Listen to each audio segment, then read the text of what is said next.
Olá, gente, tudo bom? Então, ontem foi Dia Mundial do Câncer e hoje é Dia Nacional da Mamografia. E aí, algumas pessoas pediram para eu falar um pouquinho sobre esse exame que está se comemorando hoje, o Dia Nacional da Mamografia, e é um exame que gera muitas dúvidas, né? A partir de quando a gente deve fazer, é para todo mundo, né? Então, vamos falar um pouquinho aqui sobre a mamografia, então. A gente sabe que o câncer de mama, ele é de fato o câncer que mais acomete as mulheres brasileiras e, de acordo com o INCA, só no ano passado foram diagnosticados cerca de 66.280 novos casos. Então, a mamografia tem sido utilizada como um dos exames para esses diagnósticos e estima-se, inclusive, que desde o surgimento da mamografia, ela conseguiu reduzir cerca de 15 a 30% da mortalidade associada ao câncer de mama. Isso porque a mamografia consegue ajudar a gente a fazer um diagnóstico precoce. Né? E quanto antes a gente descobre, maior é a chance de cura. Então, quando a gente descobre muito cedo, a taxa de cura chega a 98%, é uma taxa de cura muito alta. Daí a importância do rastreio e dos exames como a mamografia. Uma coisa que é importante a gente dizer é que 90% dos casos de câncer de mama não estão associados com fatores genéticos. E aí muita gente fala assim, eu não tenho história familiar de câncer, minha mãe nunca teve, não tenho, então não preciso me preocupar tanto com isso, em fazer exame regularmente, porque eu não tenho história familiar. Pois é, só que não, só 10%, cerca de 10% só, tem associação com hereditariedade. 90% deles estão associados com fatores ambientais, que eu vou falar um pouquinho mais para frente. Então, sim, todos nós deveríamos nos preocupar em fazer o rastreio anual para, se for o caso, descobrir precocemente. Uma coisa importante também é que a mamografia, mesmo com essa importância toda, ela é feita de forma preventiva, ela não evita o aparecimento do tumor. Então, não evita que você surja o tumor. Mas o que ela faz é detectar essas lesões que já surgiram precocemente. Né? Foi o que a gente falou, quanto antes você descobre, melhor é a chance de cura. Principalmente quando elas ainda não são palpáveis, quando você ainda não consegue ver menor que 1 centímetro, é muito difícil da gente fazer o diagnóstico no exame de mama, microcalcificações é muito difícil de ver. Então, ela consegue detectar precocemente, mas ela não evita que surja o tumor. A prevenção primária, que é justamente isso, eu não quero nem ter o tumor para descobrir precocemente, ela sim é feita com mudança de estilo de vida. E a gente sabe que esse é o fator mais importante, foi o que eu falei, 90% dos cânceres estão associados com fatores ambientais, que são nada mais, nada menos do que o nosso estilo de vida. Então a gente sabe a importância da alimentação, como alguns alimentos são protetores e outros já são aumentam o risco. A gente sabe a importância da obesidade. A obesidade está muito já bem estudada e relacionada com o aumento do risco de câncer de mama.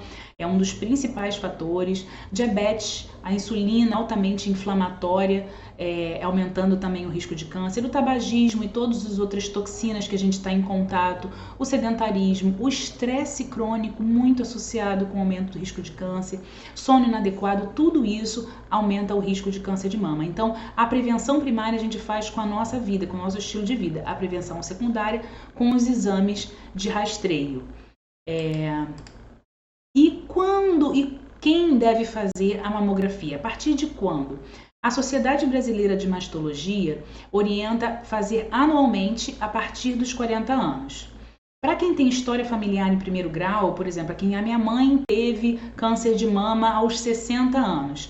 O rastreio deve começar 10 anos antes do caso mais próximo. Então, se for aos 60, deve começar o rastreio aos 50 anos. Não necessariamente com mamografia, porque se a paciente for muito jovem, de repente outros exames seriam mais indicados. Mas o rastreio, a investigação deve se começar sempre 10 anos antes da idade do parente mais próximo. Já o Ministério da Saúde bota isso um pouquinho mais para frente, fala que o rastreio deve começar de forma regular a partir dos 50 anos, bianualmente, ou seja, a cada 2 anos.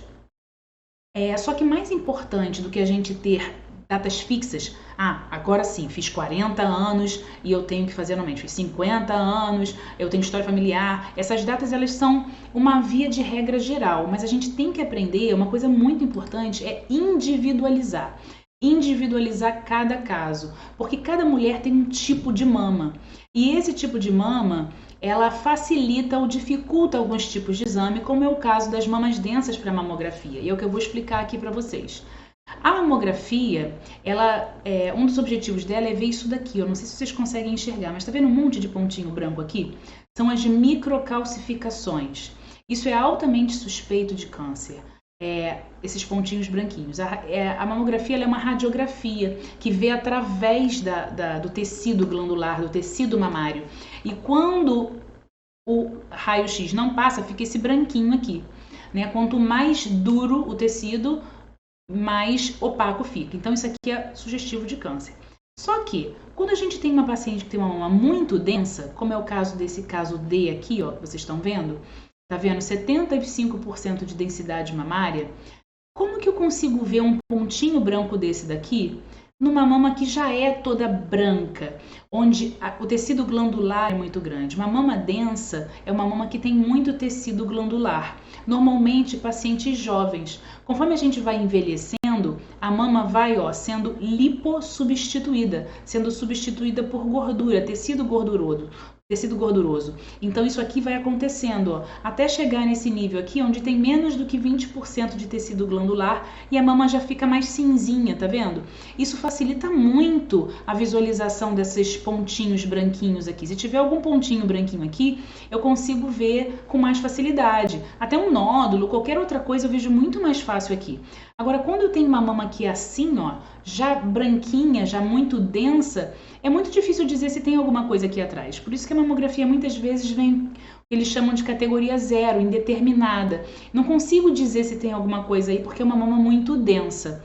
E isso vai acontecendo ao longo do tempo. Só que não existe uma idade. Beleza, a partir dos 40 anos a minha mama já ficou lipossubstituída, já é pouco densa e a mamografia é perfeita para mim. Não é bem assim que funciona. As pessoas vão envelhecendo e a mama de cada um se comporta e vai mudando de acordo com a idade. Então eu tenho pacientes que com 60 anos ainda tem uma mama muito densa e a mamografia não é um exame tão bom, continua vindo categoria 0, dizendo que não consegue dizer muita coisa.